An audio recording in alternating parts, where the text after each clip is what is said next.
राजा देवी बख्श और नाना साहब की लोकप्रियता उनकी मृत्यु की खबर की बात को झुठला रही थी। इसी बीच नेपाल की तराई के जंगलों में 12 पनी बिरंजी तोप का मिलना और संगठित तौर पर अज्ञात लोगों का हिसामपुर तहसील लूट लेना क्रांतिकारी समूह के जीवित बचने की तरफ इशारा कर रहा था। गोंडा की आवाम राजा देवी बख्श सिंह को अवतारी पुरुष मानती थी और लोगों में यह विश्वास था कि वे अभी जीवित हैं और जल्दी ही वे अंग्रेजों को हराकर अपनी पूर्व की स्थिति बहाल कर देंगे। वहीं परिस्थितियों के आगे विवश होकर बेगम हजरत महल ने काठमांडू में ही अपना निवास बना लिया। उन्होंने नेपाल सरकार से मिलने वाली पेंशन भी स्वीकार कर ली। लेकिन जिस बॉन्डी महल में बेगम ने 8 महीने शरणार्थी के रूप में बिताए थे, वहाँ के राजा हरदत्त सिंह की मृत्यु कैसे और कब हुई और कहाँ हुई, इस बात का पता नहीं चल पा रहा। इसी तरह हजारों क्रांतिकारी नेपाल के नाले, जंगल और पहाड़ में गुमनाम हो गए। वहीं आस्तीन के सांप महाराज बलरामपुर, राजा अयोध्या और कृष्णदत्तराम पांडे को उनकी गद्दारी के लिए अंग्रेजों ने खूब सम्मान दिया है। नमस्कार, आप देख रहे हैं घाघरा पार की खास सीरीज, जिसमें हम आपको बताएंगे गोंडा के महाराजा देवी बख्श सिंह की अमर गाथा। तो आइए चलते हैं कहानी की ओर।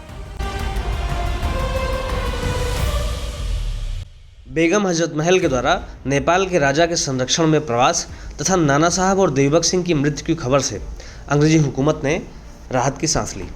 भारी संख्या में नेपाल में शरणार्थी रहे भारतीयों ने समर्पण करना तो शुरू कर दिया था। देखते ही देखते क्रांतिकारियों का संगठन ताश के पत्तों की तरह ढह भी गया। आस्तीन के सांप महाराज बलरामपुर, कृष्णदत्तराम पांडे तथा अयोध्या के राजा मान सिंह को अंग्रेजी हुकूमत के प्रति वफादारी के लिए पुरस्कृत करने की बातें चलने लगी। 22 सितंबर 1860 को वायसराय लॉर्ड कैनिंग ने दरबार किया, जिसमें अवध के सभी तालुकेदारों को आमंत्रित किया गया। इस कार्यक्रम में महाराज बलरामपुर को वायसराय के दाहिनी ओर की प्रथम कुर्सी दी गई।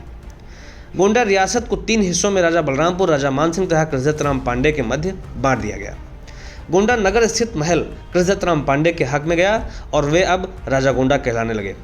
बनकसिया कोट राजा मान सिंह के हक में गया। वायसराय के दरबार में इनके अतिरिक्त अन्य अंग्रेजों के मददगार लोगों को भी पुरस्कृत तालुकों की सनक दी गई। महाराज बलरामपुर को उनके तालुके में दीवानी व फौजदारी के अधिकार भी प्राप्त हुए। महाराज बलरामपुर को दरबार में 7,000 रुपये का 16 पर्चों की खिलात भी दी गई। अंग्रेजी हुकूमत तथा उनके मददगारों में जश्न का माहौल था।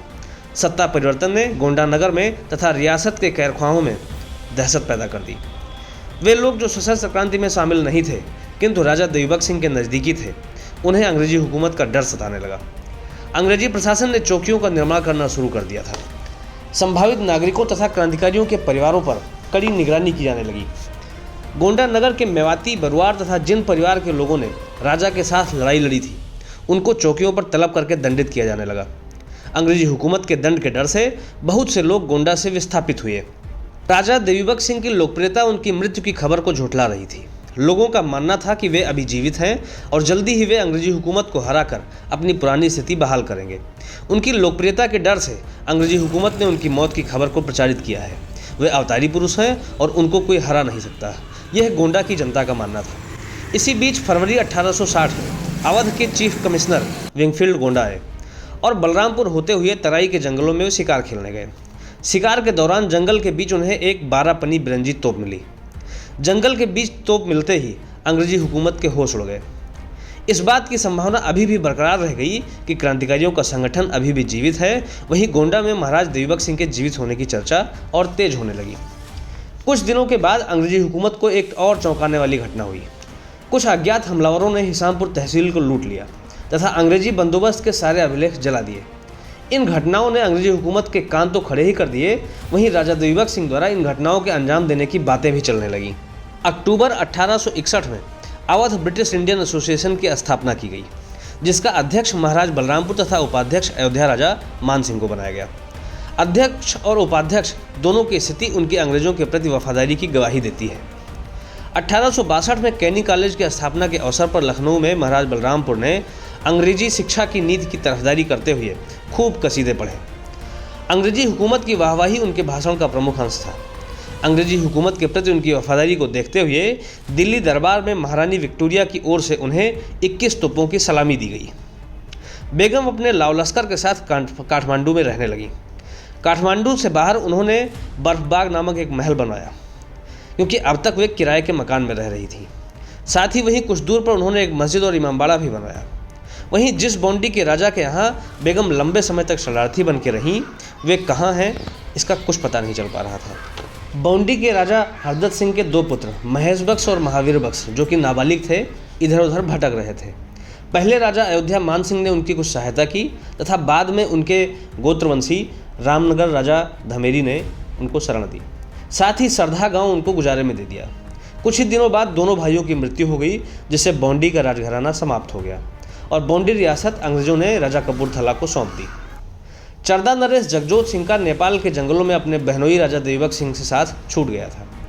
जंगल में भटकता हुआ उनका परिवार आगे चलकर नेपाल राजा का कृपापात्र बन गया, जिसके परिणाम स्वरूप नेपाल के राजा ने उन्हें नेपालगंज के नज़दीक ढोणे गांव गुजारे में दे दिया।